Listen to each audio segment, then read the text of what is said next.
In June 2004, a small mountain town in Colorado became the stage for one of the most bizarre acts of revenge in modern history. Marvin Heemeyer, a muffler shop owner, turned a bulldozer into a homemade tank and tore through Granby, destroying buildings and leaving a trail of chaos. They called it the KillDozer. Marvin Heemeyer was a 52-year-old welder and Air Force veteran who moved to Granby, Colorado in 1992. He bought 2 acres of land for $42,000 and opened a muffler repair shop, earning a reputation as a skilled mechanic. Friends described him as a generous and likable guy who'd go out of his way to help. He loved snowmobiling and led rescue efforts for stranded friends. One group said that he'd welded something on their truck and it never needed work again. And by all accounts, he was exactly the kind of guy you wanted in your town. But not everyone saw him that way. Some neighbors found him stubborn, even threatening, like when he allegedly intimidated a customer over a disputed $124 repair bill. Well, business is business. Granby, a town of about 2,000, nestled in the Rockies, was quiet until Heemeyer's disputes with local officials and businesses began to escalate. Then it tended to get a bit rowdy. The trouble started in 1992 when Heemeyer bought his land. By 1999, a concrete plant owned by the Doshef family was approved to be built next to his shop, blocking access, and Heemeyer claimed hurting his business. He fought the zoning decision, filing appeals and lawsuits, but lost every time. Then in 2001, the town fined him $2,500 for code violations, including illegal septic tank. Heemeyer paid the fine but wrote "cowards" on the check, signaling his growing resentment. The thing was, all the fines were caused by them. All the problems were caused by the town. That was what was stunning about it.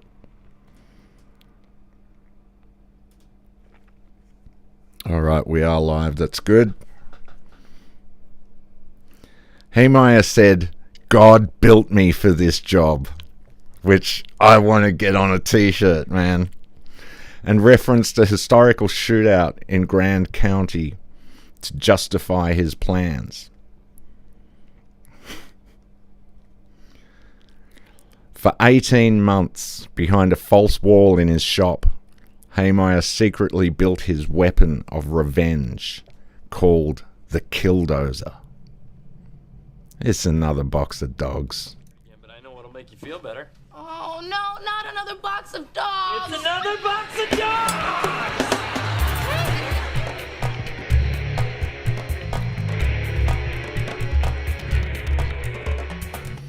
Thing was, I don't think he was entirely building it in secret. I mean, by reports, plenty of people saw it.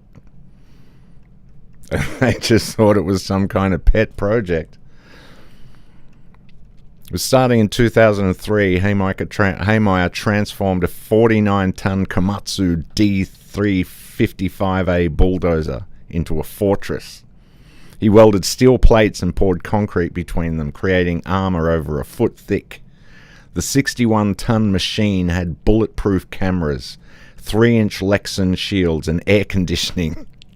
He installed gun ports for a 50 caliber rifle, a 5.56mm semi-automatic weapon, and a .223 rifle, plus 2 handguns, including a .357 Magnum, which would finish things eventually.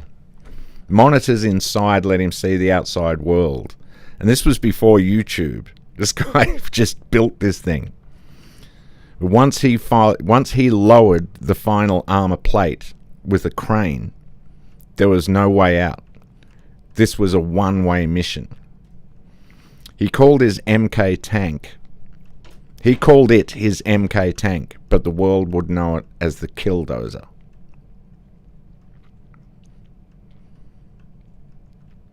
Just before 2 p.m., Heemeyer smashed through his shop's wall and headed for the concrete plant. For 2 hours and 7 minutes, he demolished 13 buildings, including the town hall, a newspaper office, and the home of a former mayor's widow. He fired at propane tanks and power transformers, and shot at a worker, KillDozer, who tried to stop him with a front loader, which was like one of the funniest things you'll ever see. Police and SWAT teams were powerless. Bullets and explosives couldn't penetrate the armor. A deputy even climbed onto the KillDozer and had to jump off to avoid debris. Miraculously, no one else was hurt, thanks to a quick evacuation. A children's program at the library escaped moments before it was leveled. The rampage ended when the KillDozer's radiator burst and it got stuck in the basement of Gamble's hardware store. A single gunshot rang out. After 10 hours of cutting through the armor, police found Heemeyer dead from a self-inflicted wound. The damage, over $7 million. And this all could have been settled for around 60 grand early on. That price did keep escalating, but damn, economically, this was a genius move. Granby was left reeling with businesses like Gamble's facing financial ruin. The KillDozer was dismantled and scrapped to prevent it from becoming a shrine. Heemeyer's actions sparked a divide. Some saw him as a folk hero, a symbol of resistance against government overreach. Online KillDozer Day is celebrated by anti-government groups. The memes, which we'll get to in a bit, and a song calling him the last great American folk hero. Others, including journalist Patrick Brower, who narrowly escaped the rampage, call him a terrorist who endangered lives over a zoning dispute. It's a fascinating and engaging story, and I highly recommend checking out Count Dankula's Mad Lad's KillDozer episode, and also the Law Lodge video entitled You Were Lied To About KillDozer. Because we hold these rebels up as heroes, but unfortunately, there won't be a revolution or a civil war in the West. Just forget it. Society's too fractured. There's not even a coherent narrative of what people want. Our art is all about consumerism and instant gratification, and we have the attention span of a spinning top. Art speaks to the people and people speak the art. And now all art is done by AI. Do you really believe for a single second that AI is going to suggest that we revolt and overthrow its creators? Of course not. And it's the AI. It's not the AI I'm worried about. It's the people behind the AI. They're the ones that freak me out. They're the ones telling it what to think. And when did music get so grey and putrid? In the 90s, we had Rage Against the Machine, who later told you couldn't go to their shows unless you were vaccinated. Fuck you, I won't do what you tell me. Sure, boys. Play that funky music, white boy. No one even believes in anything anymore. In order to die for a cause, you need a cause to die for, and there are none. Not in any real sense. And who would even die for anything anymore? Because that's what revolution takes. Not only the willingness to die for something greater than yourself, but blood-born desire to die for it. If you think that the revolution is going to be your side taking zero casualties, then you're a fool. This is why the Palestinian cause rings out in our blood, because we see something in those people. We see the defiance, the willingness to die for something bigger. The chemistry to resistance just isn't there. Everything's designed to keep that chemistry impotent. You can create a reaction you can't create a reaction in dilution. It's weird that the most oppressed people on the planet still say they live in the land of the free. But this is the West now. Dumbed down, uncreative, 2-minute TikTok, Instagram, booty worshipping, porn obsessed, dick grabbing zombies. Or people are addicted to outrage, posting clips and hot takes to get more likes because that makes them think they achieved something great. But that greatness lasts all of 30 seconds and it's gone. So they're on to the next thing, and then the next thing, and then the next thing. We should be organizing to take down our governments, but we're all victims of some trauma, so we submit to being bled dry by a system of enslavement that we call democracy. A system that has been weaponized against us. If you live in a nation of morons, do you really want to live in a democracy? And everyone has some reason to blame something else, but there is no coherent narrative to push us in the right direction. In order to have a revolution, you need independent thought and independent thinkers, which is something that we lack. People that can't think for themselves can't stand up for themselves. Most people go to social media to find out what they think rather than risk offending their crowd, their in-group. We are a society without revolutionary art, and without revolutionary art, there will be no revolutionary action. The only homogeneous thought is given to us by the state. Everyone thinks that one day we're all going to get sick of this, and we're all going to stand up because we've had enough. We're never going to reach that critical mass of frustration when we seek distraction every 2 minutes, and the distractions we seek are telling us to conform or selling us unrealistic dreams.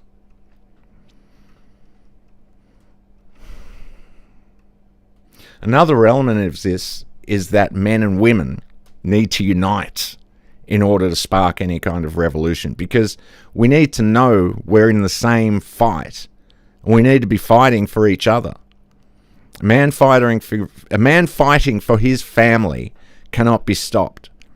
A man fighting for the woman he loves cannot be stopped. A woman fighting for the man she loves will not be stopped. But everything in our entertainment and down distraction and our little stupid phones tells us that women hate men and men hate women and men have had enough and women have had enough. Why would I die for a woman that doesn't appreciate me? I wouldn't. And why would any woman die for a man who's not even a man? She wouldn't. And the reality is that everything that we're consuming is not reality. It's trickery and bullshit. We're constantly told that there are no good women, but I meet them all the time in the real world. Women are constantly told there are no good men, but I meet them all the time. Sure, you meet a lot of idiots and fuckwits out there. Of course you do. That's the world. But I see more in the real world than I do online. And that's what they fear. Meanwhile, every day they're taking more and more words out of our dictionaries, and more words out of our lexicon, and our vernacular is becoming a redundant and stupid mess to the point that we can't express ourselves or make ourselves understood. If you can't express an idea, how do you expect to make that idea a reality? You can't. Pop music's become something akin to verbal pornography, and people fail to realize the weapon that pornography is. I've been talking about this for ages, since before I started the podcast. And every time I talk about it, the defenders of porn come out in droves. And every time they do it, it just makes me realize what an amazingly effective and evil weapon it is. Rap music is either sluts talking about fucking or gangsters talking about killing and robbing. It's nothing more than fear porn and social engineering. Every singer uses auto-tune, so you can't really connect with it. It sounds robotic and unnatural, on purpose. The modern artists won. It's nothing more than a product now, not designed to inspire but to placate. Art is nothing more than a means to get rich now. It's not about inspiring people. It's about making money. Art has become the biggest rug pull shitcoin ever to exist. And we're paying with our souls. I haven't seen an original movie in years. It's all remakes and reimaginings, and nothing's made to last. I made a video recently and put it on TikTok and YouTube, which I talked about spiritual war, but most people don't even understand that we're in a spiritual war. But we are. They've got our minds, they've got our bodies, and now they want our souls. People worry about going to hell without even realizing we're already there. And the only way out of hell is to climb and fight. This is why, for me, my revolution is a solitary revolution. Because I already know I can't rely on other people. That's something I learned very early on in life. But if we are to fix this and take it back, we have to work together in a world where working together is impossible. So, how we do this is beyond me. But to quote Shahid Bolson, art is being weaponized, it's being instrumentalized, utilized to hypnotize, sterilize, and neutralize the population. They're controlling your emotions, they're controlling your thoughts, your understanding, your perception, how you interact with the world. They don't want a single thought to be in your head that they didn't put there.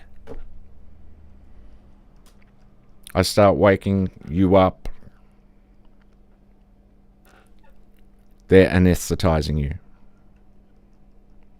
People talk about the totalitarianism and the fear of fascism, but they don't understand that there has never been a totalitarian state in history that has had more control over its people than they do in the West right now. And people are constantly cheering it on like a prisoner, cheering on the bars around their own body. Every aspect of our lives is micromanaged by billionaires and their lackeys. Even any form of dissent is pre-approved and packaged and monetized on every level. Dissent is sold on t-shirts now. The powers that be manufactured their own opposition, so even siding with the left or right, we're still in the dirty mitts of these evil oligarchs. Look at what happened to Luigi Mangione, an absolute hero to the masses and a villain to the minority rich. But what are we told? And why is he still in jail? Shouldn't the masses be able to go and take things into their own hands? Of course not. No one's going to do that. But he bucked the system, because heroes go down one by one in this kind of fractured society. Imagine if you had 1 million Luigi Mangiones and 10,000 KillDozers. What then? But that'll never happen, because we're all too comfortable with our layered place in this corrupt and unjust system. Our culture has become weaponized against us, and we're never going to vote our way out of this. Culturally speaking, the situation we're in is like an obese man with diabetes seeking a pill to fix his issues rather than dieting and exercise to fix the issue. And we're all guilty of this. The man has chronic back and knee pain from all the weight he's carrying, so he freaks out painkillers rather than losing weight. And eventually he can't live without the painkillers. We're all addicted to this quick fix society in which nothing ever gets actually fixed. We're putting paper patches on a rusty tin roof and hoping it will keep the rain out. Putting plastic bags on our broken windows and rugs over missing doors, rather than tearing the entire thing down and building up from strong foundations. We're addicted to comfort and convenience, and until that changes, things will get much, much, much worse. If protests achieve anything, the Palestinian war would have ended ages ago. If posting outrage on social media fixed anything, the world would be in a perfect place. Einstein said the definition of insanity is doing the same thing over and over and over and expecting a different result. So you see how we're all insane? At this point, anyone who makes art needs to start making revolutionary art. If you're a graffiti artist, make revolutionary graffiti. If you're a musician, make revolutionary music. If you're a filmmaker, make revolutionary films that will affect our culture and that will affect change. I've become thoroughly fed up and sick of comedy because it's vapid, empty TV career-chasing bullshit. Every comedian talks about speaking truth to power, and then they get on stage and repeat the talking points of the powerful. It's fucking pathetic. They don't question power. They serve power. And they serve powerful interests. all in the hope that they'll get some crumbs off the table. The thing that brought a lot of people to this channel is Steve Hughes, because he was a revolutionary comedian with revolutionary ideas. And just take a look at how his career is going as compared to how the huge names' careers are going and what those huge names say to us. Steve should be on top of the world. Kanye West created a truly revolutionary song that had an incredible hook that had everyone talking. And then he used it to turn around and sell some fucking t-shirts.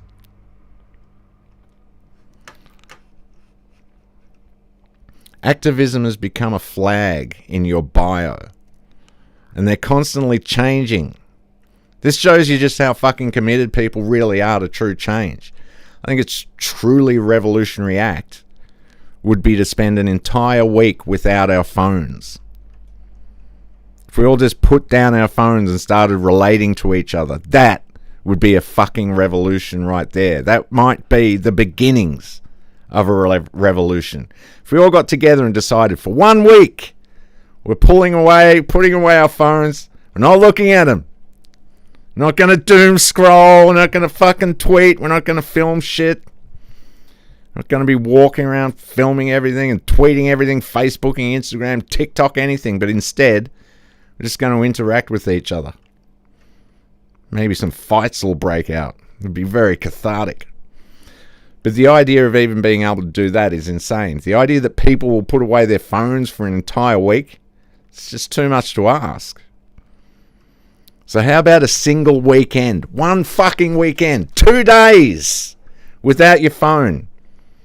2 days. And in those 2 days, we put a bunch of events where phones are not allowed. It's music and comedy. It's art. It's fucking people talking to each other. It's art, and it's everyone gets together and talks to each other. That would be a revolution in itself. It would at least be the beginnings of something. That, though, would get monetized. There would be some fucking... It would get commercialized. It would get turned into a fucking t-shirt and an event. And ticket sales through Ticket Tech. This is what I mean. Fuck that shit.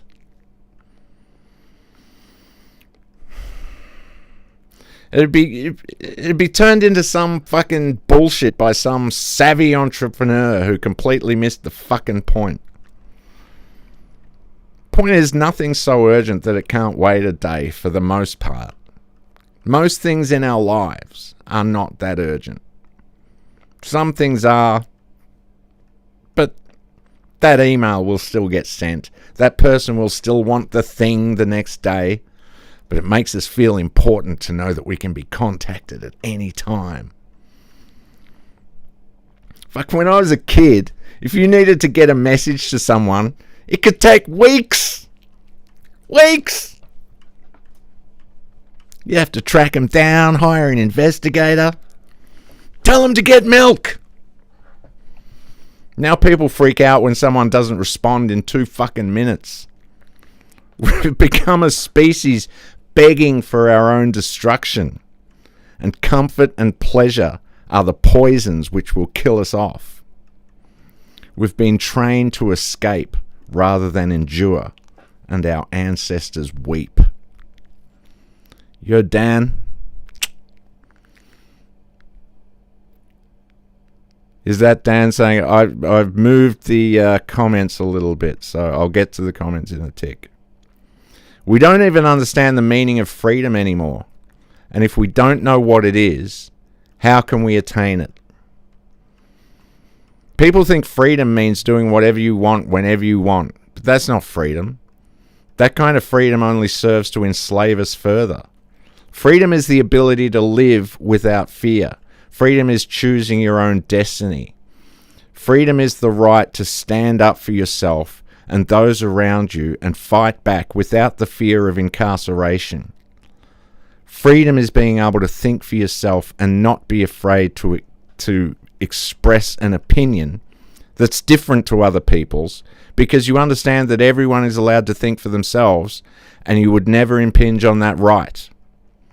Freedom is respecting yourself and respecting others and answering disrespect in no uncertain terms.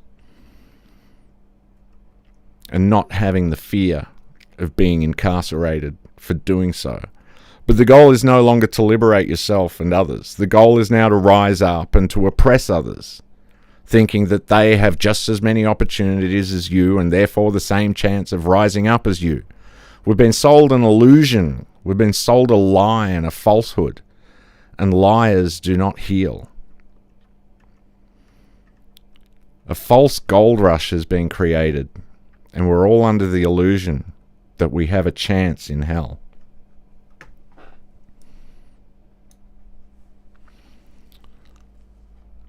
I love your new name, by the way, Jake. It's very good. Anyway, on that note, don't forget to like and subscribe and buy my t-shirt. Link in bio, motherfuckers. Let's go. Sign up to my Patreon. BoxOfDogs on Patreon. Let's fucking go. Let's see if this thing's working. Nah, of course it's not working. Oop. Let's get rid of that. Because we have to check out... where are we? Dun, da, da, da, da, da, da, da, da. That should have fixed it. And that's fixed it. OBS really is... If they could fix the bugs in OBS. Anyway, the point is...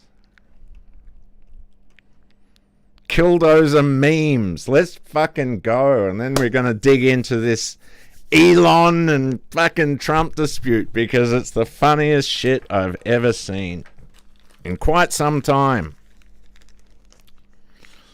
I was always willing to be reasonable until I had to be unreasonable. Dum dum dum dum dum dum. KillDozer memes. Let's fucking go. What's that one? Why is that one not appearing? Okay.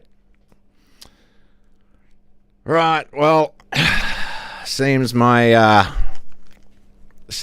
computer has no memory available to it at the moment. So, no, I just wanted to read the thing, so I'm going to bounce. Well, thanks for joining, y'all. I hope this. I hope it's still streaming and working because, yeah, my computer instructed me before that it is not working. Hang on, let me just see if I can fucking... No,